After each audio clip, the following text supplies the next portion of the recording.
Hello, welcome, Gity Razaz. It's so nice to have you with us today. Uh, Hello, thank you for having me. Gity Razaz is a fabulous composer and educator, and I would love it if you would talk to us a little bit about your piece, Metamorphosis of Narcissus, written in 2011. Yeah, absolutely. This piece was commissioned originally by Metropolis Ensemble. And when I wrote it, it was going to be part of a concert that has electronics. It was going to perform at LPR, La Poisson Rouge, in downtown Manhattan. And that's a performance space that has very good quality sound system, and it was surround sound, and every piece on the program was going to be using electronics in some ways and take full advantage of the space that we had. But when I originally wrote this piece, I just wrote it for the ensemble. I wasn't even thinking about the electronics part.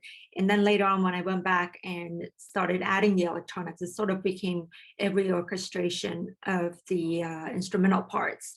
So the electronics is very much just the color added to the orchestra. And originally, this was written for 17 instruments. So in a way, in some ways, the electronics adds more body, in some ways more players to the piece, makes it more orchestral. So the original version was for Metropolis, and that was for basically Sinfonietta. Yes. And then you revised it in 2016 for the Seattle Symphony. Yes. Yeah. It wasn't. I To be honest, I kind of forget if the revision was made for them, but I knew that it was going to be performed by an orchestra. It might have been the refugee orchestra led by Lydia Yankovskaya. And but that version was available for Right. performance, and I passed that along to Seattle. Of course, they all wanted to use the electronics still, so that was good. The revisions are small, mainly in the middle part of the piece and the string section. There are more counterpoint and more interaction between the high strings and the low strings. And to be clear, for this performance that you're about to hear, uh, because of COVID protocols, we are limited to no more than 20 performers on the stage at a time and socially distanced. So I'm using just 9 strings, double string quartet and bass. But because of their proximity to the microphones and because of their great playing, it actually does sound orchestral, but it has a cleanliness and a transparency because it's not so many. Yeah. So this is maybe just in between the original Metropolis version and the later version for orchestra.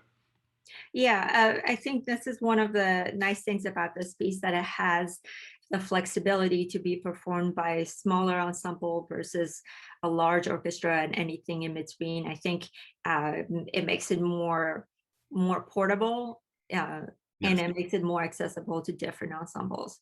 But So please tell us about the title, because some people might recognize the Metamorphosis of Narcissus, but for you it comes through a novel.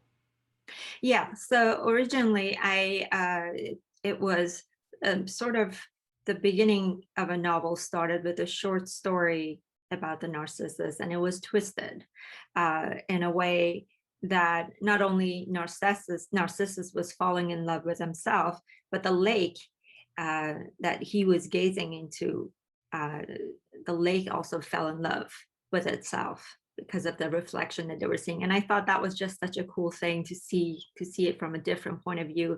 But later, many years later, I came cross paths with a painting by Salvador Dali with the same title of the piece, and this painting was um, part of the collection where he was pretty much using a lot of double imagery, which is sort of it's a very cool device where you have one image with outlines of Narcissus with his head resting on his knee and looking into the lake, and right next to it is sort of the metamorphosis. The same outline of Narcissus now has become almost like a skeleton hand rising out of the lake and holding an egg with the narcissus flower coming out of it. So it's really cool to see how different artists have taken this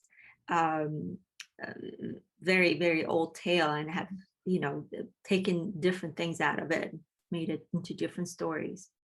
So, as a narrative, is it fair to say that there is very clearly a moment in the middle of the piece where, for me, I imagine that this is musically the moment at which Narcissus becomes so infatuated with himself that he falls into the lake and dies.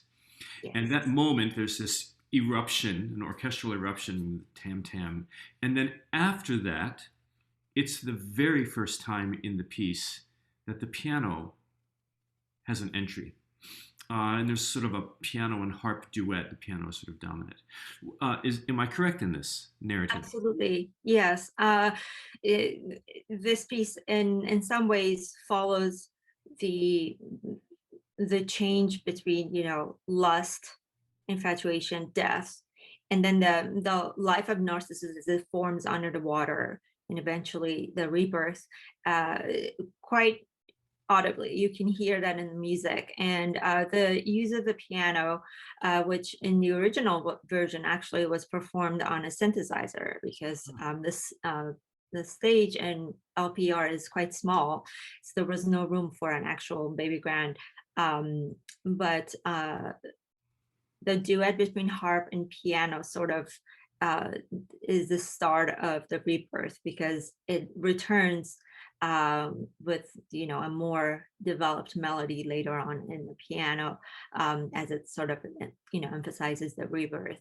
But in that entire section, I wanted to make sure that the orchestra sound is almost muted, so the way you would hear things underwater, and I sort of achieved that by using piano and harp, because they add a nice reverb to each other, back and forth. They have a duet, but also with these sort of very mellow background strings that are doubled up with the electronics, and they add this muted sort of carpet sound to this whole evolution of the melody in the piano. And the melody evolves, and the tempo increases, and the orchestration becomes brighter and more lush, and it ends joyously in a way. Yeah, I guess that's my interpretation of the story. I think there is the fact that rebirth is part of the story, and life continues in another form.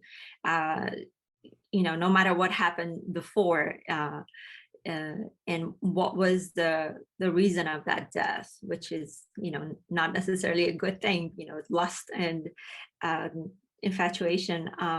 So I wanted to emphasize that it's the story of the narcissus flower, yeah, that lives on.